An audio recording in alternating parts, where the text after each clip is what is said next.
저는 요즘에 가끔씩 예수가 지금 이 시대에 계시다면 얼마나 좋을까라는 상상을 해 봅니다. 특별히 힘든 때는 더 그렇죠. 우리가 힘들 때는 부모님 또는 친구들이 곁에 있어서 함께 이야기를 하고 또 위로를 받고 힘을 얻기도 하고 그렇게 하죠. 그런데 특별히 요즘엔 이상하게도 더 예수가 계셨으면 참 좋겠다, 참 신나겠다라고 하는 생각을 많이 합니다. 그만큼 힘들다는 이야기이기도 하죠. 그래서인지 예수님 시대의 사람들이 부러울 때도 많습니다. 그 사람들은 공생애 3년 동안은 언제라도 예수님을 볼 수 있었고 또 만날 수 있었고 그 앞에 나가서 많은 문제를 털어놓을 수가 있었습니다. 그리고 또 사정이 좀 되는 사람들은 예수님을 식탁에 초대를 하기도 했죠. 예수님은 그 어떤 초대든지 응하셨습니다. 심지어는 바리새인의 초대까지 응해 주셨는데 그들의 의도, 숨은 의도가 분명히 있었지만 개의치 아니하고 함께 해 주셨습니다. 우리 알다시피 바리새인들은 예수님에 대해서 무척 적대적이었습니다. 그런데 오늘 본문에 나타난 시몬이라 불렸던 바리새인, 그는 웬일인지 예수님을 식탁에 초대했습니다. 아마도 그가 이제 자기 생각에는 선지자일지도 모른다라고 하는 게 있어서 확인해 보고 싶은 마음이었을지도 모르겠고, 또는 예수님이 사람들에게 인기가 많지 않았습니까? 그러니까 저렇게 인기가 많은 사람을 내가 이렇게 저녁 식사에 초대하면 내 위상도 덩달아 좀 높아지겠거니 하는 아마 그런 의도가 있었습니다. 근데 아무튼 식탁에 예수님을 초대했는데 불청객이 하나 그 속에 끼어들었습니다. 우리 살다가 보면 내가 불청객이 돼서 어디 참석한다는 거 여간 껄끄러운 일 아닙니다. 그렇지 않습니까? 청하지도 않았는데 간다는 거 절박감이죠. 그러니까 그렇게 절실해도 내가 불청객임을 감수하고 간다는 일, 보통 사람이 할 수는 없는 일입니다. 근데 오늘 하물며 이 바리새인 집에 찾아든 그 불청객, 그녀는 직업이 창기였습니다. 동네 사람들이 정말 멸시하는 여자였죠. 그런데도 그녀가 바리새인의 집에 초대받은 예수님 앞에 나왔다라고 하는 거죠. 누가는 오늘 본문에서 그 여자를 향하여서 그 동네에 죄를 지은 한 여자가 옥합, 그러니까 향유 담은 옥합을 들고 찾아왔다라고 그렇게 전해 주었습니다. 이게 이제 애둘러 표시한 거죠. 죄를 지은 한 여자, 즉 그녀의 이제 직업이 창기였는데 그것을 좀 돌려 말한 거죠. 한마디로 이 누가의 글을 읽어보면 이제 이렇게 머릿속에 그림이 그려지죠. 얼마나 많은 수군거림, 싸늘한 눈빛이 있었을까요? 언감생심, 그곳에 당치도 않은 한 여인이 들어와 있는 거죠. 그 사람들의 그 눈길은 정말 잔인하리만치 냉혹했을 것이 분명하죠. 그러나 그 여인은 아랑곳하지 않았습니다. 그리고 자신이 행해야 할 바를 그대로 행했던 것이죠. 그 식탁을 연 바리새인 그리고 그녀는 정말 하늘과 땅 차이만큼이나 구별이 되는 사람입니다. 근데 그렇다 할지라도 그녀를 막을 수 없었던 것은 그녀는 그렇게 하고 싶었고 또 그렇게 해야만 하는 일이었기 때문입니다. 다시 말해서 그것은 이제 그녀가 예수께서 나중에 그녀에게 선언하신 말씀으로 보아서 그녀는 죄사함의 문제를 해결하고 싶었던 것입니다. 그녀가 죄의 문제를 가지고 나왔다라고 하는 것을 알아볼 수 있는 단어는 오늘 본문에 등장하는 37절에 나타난 단어인데 그녀가 알고 찾아왔다라는 단어가 있습니다. 예수가 그곳에 계신 것을 알았다라고 하는 것은 그냥 단순히 그녀가 예수가 그곳에 계시니까 내가 가야겠다라고 하는 정보를 알고 있었다라고 하는 것이 아니고 우리가 알다시피 이 안다라고 하는 것은 구약에서는 야다. 야다가 무슨 뜻인지는 아마 대충 다 아실 것입니다.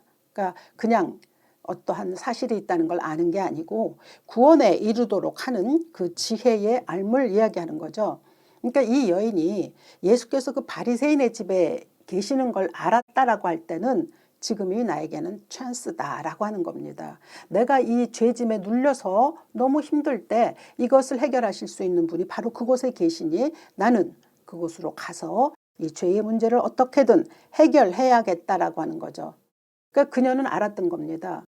아무리 바리새인의 집이지만 죄인을 용납하시는 예수님에 대한 그 인식이 그녀는 있었다라고 하는 거죠. 그래서 그 정말 많은 사람들의 눈총 그리고 또 뭐 여러 가지 그 따가운 시선 그거 다 개의치 않고 그곳으로 나갈 수가 있었다는 거죠. 예수께서 말씀하시지 않으셨습니까? 마지막 말씀이죠. 내 믿음이 너를 구원하였으니 평안히 가라. 그러니까 이 말씀은 그녀가 받고 싶고 또 듣고 싶었던 유일한 말씀입니다. 구원받음, 죄사함의 해결, 그리고 평강인 것이죠. 사실 죄의 문제는 우리들에게서 내내 떠나지는 않고 있습니다. 그래서 우리도 고민하고 갈등하고 있지 않습니까? 큰 죄든 작은 죄든 다 마찬가지죠. 그러니까 우리 역시 이제 이 여인이 예수님을 찾아왔었던 그 자신의 죄, 그만한 죄에 뭐 버금가는 일들은 우리가 저지르지는 않았을지 모르지만 그러나 우리에게도 여전히 죄는 있고 그리고 죄 앞에서 떳떳한 사람은 아무도 없습니다. 그리고 또 어떠한 것이든지 이제 죄나 잘못을 저질렀을 때는 사함을 또 받기를 원하죠. 그 뭐 누구나 다 똑같은 마음일 것입니다. 그런데 이제 이 여인은 드러나 놓고 사함을 받고 싶어 했다는 거죠. 그러니까 이게 굉장한 용기라고 볼 수 있습니다. 우리가 어떤 죄를 지었을 때 그냥 조용히 하나님하고 이렇게 이야기해서 하나님으로부터 죄사함을 받고 싶은 이런 거 있잖아요. 소위 이제 하나님이랑 딜한다고 이제 이렇게 농담 삼아 말도 하는데 그냥 하나님이 용서해 주시면 내가 새로운 길을 가겠습니다. 뭐 이렇게 하죠. 그리고 또 삭개오처럼 그 다음에 내가 많은 것으로 나의 죄를 평생을 이제 말하자면 속죄를 갚으면서 살겠습니다. 이렇게 이야기하지만 이제 완전히 드러나는 거는 별로 그렇게 두려워하잖아요. 이 여인은 굉장히 용감하고 그리고 솔직한 사람이었다는 거죠. 그렇다고 해서 그녀가 뻔뻔한 건 또 아닙니다. 왜냐하면 그녀에게 있어서는 그 죄책이 죄짐이 너무 무거웠던 거죠. 그래서 벗어나고 싶은 마음이 간절했고 그리고 그 내 죄를 깨끗하게 해주실 분은 예수 외에 없다라고 하는 그 믿음이 있었던 것이고 그리고 지금이 예수를 만날 수 있는 아주 좋은 기회, 그 절박함이 그녀에게 있었던 거죠. 그러니까 믿음도 있고 절박함도 있고 간절함도 있고 그것이 이제 말하자면 삼박자가 돼서 예수 앞으로 뛰어들게 한 거죠. 그러니까 다른 건 계산하지 않았습니다. 지금 이 시간 나는 예수를 만나야 한다라고 하는 바로 그거죠. 그래서 그렇게 그냥 사람들이 많이 있는데도 불구하고 들어가서 향유를 예수의 발에 부었습니다. 그러니까 말은 하나도 없었거든요. 하지만 예수님은 그녀의 모든 행동을 주시하셨고 그리고 그대로 받아주셨습니다. 그러니까 이 누가는 확실히 이제 이런 이야기들을 굉장히 감동적으로 잘 전합니다. 이제 이런 감동적인 이야기를 이제 목사인 제가 이렇게 감동스럽지 못하게 전하는 이런 좀 아쉬움이 저에겐 언제나 있는데요. 좀 짧은 단편 소설을 읽는 것 같았습니다. 저에게는 그랬습니다. 그러니까 바리새인은 막 의기양양하거든요. 그러나 한쪽에는 한없이 초라한 이 여인이 있습니다. 그리고 바리새인은 예수를 향해서 시시각각으로 머리를 굴립니다. 그리고 계산하죠. 그리고 또 그 마음을 예수님은 그대로 읽고 그대로 또 그에게 대응하시고 반응해 주십니다. 수많은 사람들의 차가운 그 냉담한 시선이 여인에게 쏟아지지만 그러나 예수님의 따뜻한 눈길 한 번으로 모든 것이 다 녹아져 내렸습니다. 내 믿음이 너를 구원하였으니 평안히 가라. 이보다 더 큰 선물은 없습니다. 그녀는 드디어 죄책 그리고 무거운 짐에서 벗어났던 것이죠. 성경은 죄가 많은 곳에 은혜가 많다라고 전합니다. 근데 이제 이 말씀에 아주 그 도덕적인 사람들 중에도 좀 도덕적인 가치 기준이 조금 상향이 된 사람, 좀 높은 사람들이 있죠. 그런 사람들은 이 죄가 많은 곳에 은혜가 많다는 것에 그렇게 잘 동의하지 않습니다. 그렇지만 반면에 이래저래 삶에서 치이다가 삶의 흔적 뭐 여러 가지 얼룩 그리고 상처 흔적이 많아서 아주 죄와 아주 무관하게 살지 않았던 사람의 경우에는 그 은혜 받은 은혜 그 죄사함의 은혜가 굉장히 무겁게 다가옵니다. 그러니까 무겁다는 이때 무겁다는 것은 너무 감격스러울 만치 감당할 수 없을 만큼 우리에게 다가온다라고 하는 그런 뜻입니다. 그러니까 은혜에 대한 생각이 다를 수밖에 없죠. 그래서 죄가 많은 곳에 은혜가 많다. 나는 죄인 중에 괴수다라고 하는 사도 바울의 말에 고개를 끄덕일 수 있게 되는 거죠. 은혜에는 역설이 몇 가지 있습니다. 첫째로 은혜는 우리의 행위와 전혀 상관이 없습니다. 또 우리의 죄질과도 상관이 없죠. 세상 법은 죄질이 나쁘면 형량이 무겁습니다. 그렇지만 은혜의 법은 무거운 죄만큼 은혜가 더 커지죠. 그러니까 누구든지 정직하게 주 앞에 나오기만 하면 그 죄짐은 그냥 눈 녹듯이 사라진다고 하는 점이죠. 근데 이것이 이제 나중에 예수께서 그 바리새인에게 비유로 말씀해 주시잖아요. 500데나리온, 50데나리온. 큰 돈을 빚진 자, 작은 돈을 빚진 자. 근데 둘 다 탕감을 받았다면 누가 더 감격하겠느냐라고 하는 그 비유를 해 주시지 않았습니까? 그럴 때 바리새인은 옳게 말했죠. 더 많은 돈을 빚진 자가 당연히 더 감격스러운 거 아닙니까? 그렇습니다. 그러니까 이론적으로는 그도 알고 있던 거예요. 그러나 자기의 삶에서 실천은 못했던 거죠. 그러니까 더 많은 죄를 탕감을 받는 사람이 은혜가 더 많다고 하지만 그렇다고 하더라도 죄는 그렇게 단순하지 않습니다. 우리가 아무리 도덕적인 사람이라도 죄가 없다고 말할 수 없거든요. 성경이 분명히 선언합니다. 의인은 없나니 하나도 없다. 그렇기 때문에 우리가 그리스도인이 되어서도 이제 의인의 신분은 소유했지만 그러나 죄는 여전히 우리 옆에서 끊임없이 우리를 부추깁니다. 흔들고 그리고 넘어지게 하죠. 그렇기 때문에 우리가 눈을 똑바로 뜨고 직시해야 하는 겁니다. 죄, 은혜, 그리고 또 예수, 이게 일직선에 들어있거든요. 고린도후서 13장 5절은 말합니다. 너희는 믿음 안에 있는가 너희 자신을 시험하고 너희 자신을 확증하라. 예수 그리스도께서 너희 안에 계신 줄을 너희가 스스로 알지 못하느냐. 그렇지 않으면 너희는 버림받은 자니라 라고 말하거든요. 그러니까 내가 죄를 짓고 있는가? 나는 죄에서 완전히 벗어났다고 이야기할 수 있는가? 이 죄짐의 무게를 예수께서 덜어주셨는가? 내가 은혜에 거하고 있는가? 이걸 끊임없이 확증해야 된다라고 하는 거죠. 이 바리새인의 집에 찾아온 이 여인은 창기였던 까닭에 이제 바리새인은 아마 즐겁을 했을 것입니다. 저렇게 더러운 여인이 내 집에 들어오다니 했겠으나 그러나 뭐 예수께서 그 여인을 그냥 감싸주시니 어쩔 수 없었겠죠. 그리고 향유를 붓는다? 상상도 할 수 없는 일이었습니다. 그에게는 그냥 예수가 호기심의 대상입니다. 그리고 그가 만약에 선지자라면 내가 저를 대접함으로 나도 뭐 그 비슷한 반열에 들 수 있겠지 하는 계산으로 가득 차 있는 거죠. 그러니까 그를 대접함으로 뭐 한 번의 대접이 내 위상을 높여주겠거니 하는 것도 있었지만 예수 자신에 대한 통찰, 그가 섬기고 또 경배해야 될 대상이라는 것은 전혀 그의 생각 속에는 없었던 거죠. 근데 이제 우리 살다 보면요, 무슨 일이든지 이렇게 계산이 빠른 사람들이 있더라고요. 그러니까 예수께서 하시는 말씀은 그거예요. 바리새인 너는 나를 향하여 계산을 하고 있다. 그렇지만 이 여인은 근본적인 문제로 내 앞에 나와왔다라고 하는 것을 말씀하시는 거거든요. 그렇기 때문에 이제 그녀의 결심이 위대하고 또 예수께서 인정해 주셨던 일이라고 볼 수 있는 거죠. 예수님은 가만히 보면 좀 모자란 사람들과 더 많이 어울리셨습니다. 좀이 아니라 많이죠. 뭐 세리, 창녀들, 가난한 사람들, 병든 자들 뭐 이런 사람들과 어울리셨거든요. 왜냐? 저들이 예수를 필요로 했기 때문입니다. 바리새인은 예수님을 필요로 하지 않았어요. 자기의 유익을 위해서는 잠깐 필요로 했을지 모르지만 어떤 영적인 문제 그리고 자신의 삶의 근본적인 문제로서는 예수님을 필요로 하지 않았습니다. 그래서 예수께서 나는 의인을 부르러 온 것이 아니라 죄인을 부르러 왔다라고 하는 말씀에 정말 아멘하고 엎드린 사람들만이 예수와 함께 있을 때 감격할 수 있었고 기뻐할 수 있었고 즐거워할 수 있었습니다. 이것은 오늘날도 마찬가지입니다. 우리가 우리 자신을 정말 나는 죄인이구나 라고 하는 그 심령에 정말 엎드려질 때 그때 예수는 우리에게 가장 중요한 존재가 되는 겁니다. 우리 스스로는 경건하다고 생각할 수 있는 존재가 될 수 없지 않습니까?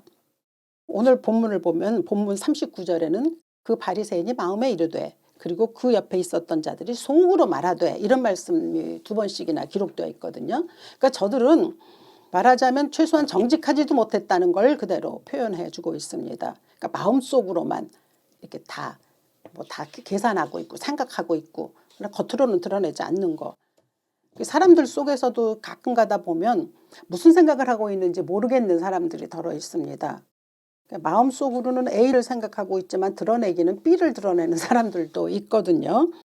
그런가 하면 또 반면에 또 그 속을 또 있는 그대로 너무 투명하게 내보이는 사람들도 있지 않습니까? 뭐 둘 다 어느 것이 옳다라고 말을 할 수는 없지만, 그러나 적어도 우리가 하나님 앞에, 예수 앞에서는 정말 투명할 수 있어야 하는 거죠. 그러니까 이 여인이 그랬던 겁니다. 자기의 모든 죄가를 그대로 보여주었던 거죠.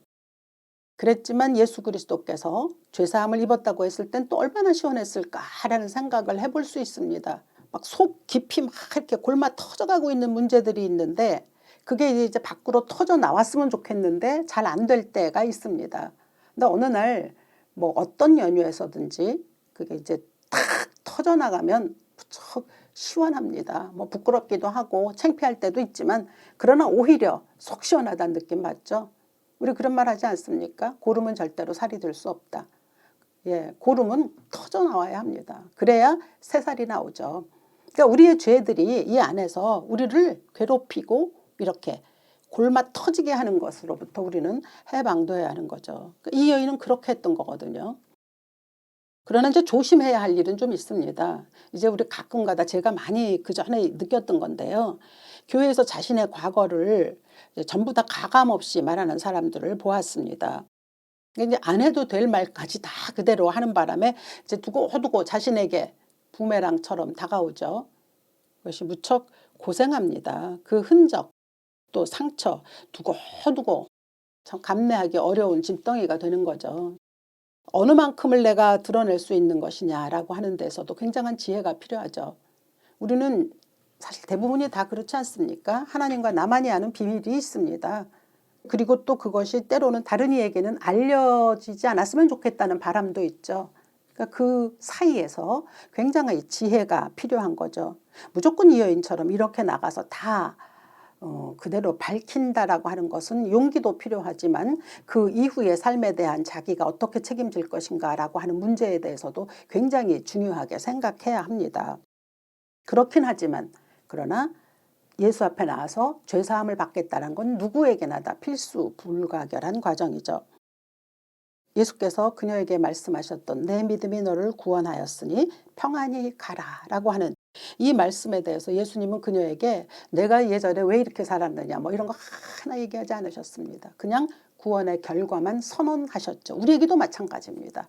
우리에게는 이미 구원의 결과가 선포된 사람들입니다.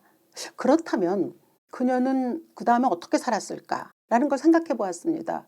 성경에 예수 앞에 나왔던 모든 자들, 예수님으로부터 죄사함을 받고 구원에 이른 사람들이 그 다음에 어떠어떠한 삶을 살았다는 것을 성경은 기록해 놓고 있지 않습니다. 그렇다면 우리가 좀 상상해 볼 필요가 있죠.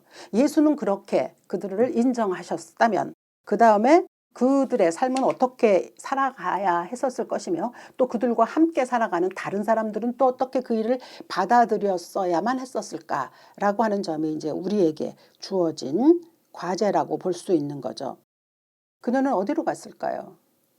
평안히 가라 했기 때문에 이제 그 가벼운 마음을 가지고 있으면서 이제 다시 그 옛날 길로 돌아가지는 않았지 않았겠습니까? 그런데 과연 그녀를 받아줄 만한 공동체는 있었을까라고 하는 거죠. 그렇잖아요. 우리도 과거에 저 사람이 어떠한 일을 했다는 것이 있으면 그게 쉽게 받아들여지지 잘 않지 않습니까? 그게 오늘날 우리 교회 공동체에게 주시는 이 여인을 향한 우리들에게 주시는 예수님의 도전, 질문이라고 볼 수 있겠습니다. 교회는 너나 할 것 없이 다 죄인이 모인 자리이죠. 뭐 좀 나을 수 있는 것은 있겠으나 도끼인 객긴입니다. 예, 우리는 모두가 다 도끼인 객긴이에요. 만약에 이 도끼인 객긴이라는 말을 들었는데 이 말에 저항이 된다거나 기분 나쁘다거나 한다면 저는 감히 말씀드립니다. 아직은 그렇다면 예수님의 은혜를 잘 모르시는 겁니다.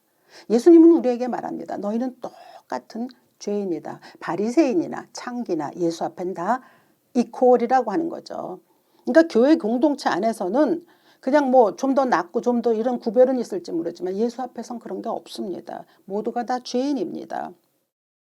그리고 모두가 다 이 여인과 똑같이 구원과 평강을 선물로 받은 사람들입니다. 그러니까 우리 모두가 구원과 평강을 선물로 받았으니까 이 안에서 우리는 함께 거할 수 있는 게 되는 거죠.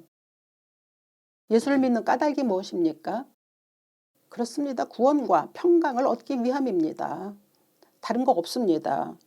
내 자신이 안전하고 살고 싶고, 특별히 요즘 같은 때는 더 그렇지 않습니까? 평안하고 싶습니다. 안정감 있게 살고 싶은 마음이 너무 많습니다.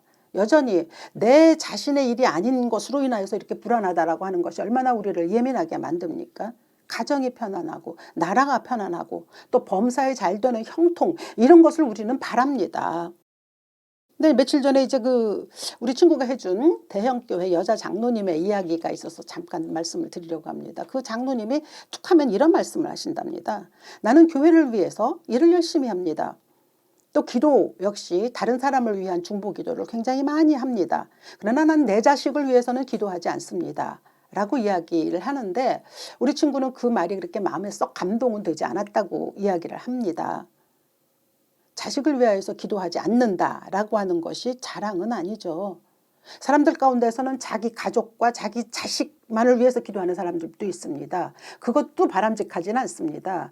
그렇지만 나는 자식을 위해서는 기도하지 않아 라고 말하는 것, 그것이 무슨 훈장이 될 수는 없죠. 때를 따라 이제 기도하다가 보면 아픈 사람도 많고 힘든 사람도 많다 보니 그저 무탈하게 지내는 내 자식을 위해서는 기도가 좀 잊혀질 때도 있고 뒤로 밀릴 때도 있기는 합니다. 하지만 자식을 위해서 기도한다는 건 인지상정입니다. 그것까지 부정할 필요는 없죠. 그리고 우리는 그것을 위해서 기도합니다. 당연히 그것을 위해서 기도해야 하는 것이 맞죠. 너무 작은 일이라서 기도할 수 없는 것은 없다라고 하지 않습니까? 아무리 작아도 우리는 다 기도해야 하는 일이죠. 우리가 예수를 믿는다라고 하는 것은 정말 은총으로 거듭나는 사람, 구원에 이르고 싶기 때문이고 평강을 얻고 싶기 때문입니다. 정말 평안한 삶을 살 수 있는 것, 정말 요즘 같은 때 정말 지치다 보니까 주님께서 우리의 손을 꼭 잡아주시기를 기도하지 않습니까? 주님이 지금 내 앞에 계셔서 힘들지만 잘 이겨내라라고 하시는 그 음성을 들려주시기를 그 어느 때보다도 바라고 있습니다. 그뿐 아니라 내 자식의 손을 잡아주시기를 원합니다. 내 친구의 손을 잡아주시길 원하고 내 교우의 손을 잡아주시길 원하고 이 나라 이 백성들의 손을 잡아주시기를 원합니다. 사람들이 말하죠. 응원봉에 빛이 있다고. 근데 저는 그 빛이 예수의 빛으로 충만할 수 있기를 간절히 소원합니다. 모든 사람들이 들고 있는 그 빛 가운데 무엇보다 찬란하게 빛나는 예수의 빛이 우리 안에 평강을 주실 수 있기를 정말 소망합니다. 예수께서 우리에게 함께 해주시는 그 은혜, 뭐 이러나 저러나 힘든 요즘이죠. 마음 붙일 곳도 없고요. 그래서 뭐 무슨 연말에 많은 모임들이 다 취소되었다고 하지 않습니까?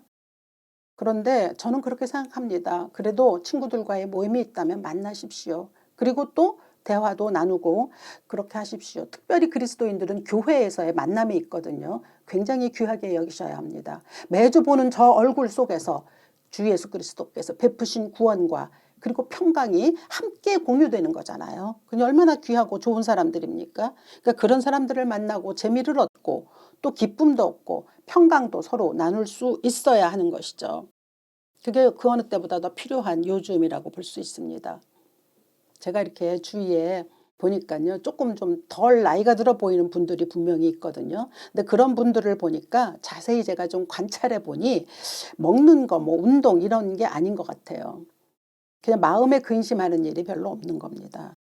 그러니까 노심초사하지도 않고, 그리고 또 뭐랄까, 또 다른 이들과의 사이에서도 참 좋게 지내는 이런 분들이 보니까 덜 늙습니다. 근데 그 가족들은 얘기하죠. 아무 생각이 없어요. 그냥 혼자 잘 먹고 잘 지냅니다. 이제 뭐 농담처럼 그렇게 얘기도 하는데, 그런 사람도 있죠. 반면에 또 그렇지 못한 사람도 있거든요. 성향상. 그러니까 확실히 걱정, 근심이 사람을 힘들게 합니다. 말씀도 있잖아요. 마음의 즐거움은 양약이라도 심령의 근심은 뼈를 마르게 한다고 하셨거든요. 그러니까 우리가 지금 평강을 누리지 못하고 있는 것은 여러 가지 사정 때문이지만 그래도 우리는 예수께서 주신 평강을 소유한 사람들입니다. 제가 제목은 평강을 허락하소서라고 얘기했지만 이미 허락된 평강이 우리에게 주어진 사람들입니다. 그러므로 우리가 그렇게 살아가야 하겠죠. 타고난 성향을 무시할 수는 없지만 그러나 그 어느 때보다도 예수 그리스도의 구원과 평강이 우리를 사로잡는 그런 시기가 되기를 바랍니다. 예수께서 말씀하셨잖아요. 내가 주는 평안은 세상이 주는 것과 다르다고. 그래서 그 평강이 우리 모두에게 있기를 바랍니다. 우리가 편안함을 참 좋아하잖아요. 편안이라고 하는 것은 편안할 편자거든요. 한자로. 근데 그게 사람 인자 옆에 그 옆에는 고칠 경이라고 합니다. 그게 두 개가 붙어서 편이라고 하는 말이 나온 거라고 합니다. 그러니까 고쳐져야 된다는 거죠. 우리의 심령이 고쳐져야 하죠. 누구로? 예수로. 우리의 심령이 예수로 인하여 정말 구원에 이를 수 있는, 평강에 이를 수 있는 그런 사람들이 되어야 우리에게 평강이 주어집니다. 그리고 이미 주어진 이 평강을 소유할 수 있습니다. 환경이 달라지길 많이 요구하죠. 그러나 먼저 내 자신이 예수 안에서 용기를 가지고 주의 평강을 누릴 수 있는, 원하는 대로 하나님께서 베풀어 주시는 그 은혜, 평강, 구원 온전히 누릴 수 있는 이러한 연말 될 수 있기를 주 예수 이름으로 축원합니다. 살아계신 아버지, 평안을 허락하옵소서. 평강을 허하소서. 정말 우리에게 필요한 것이, 가장 중요한 것이 평강입니다.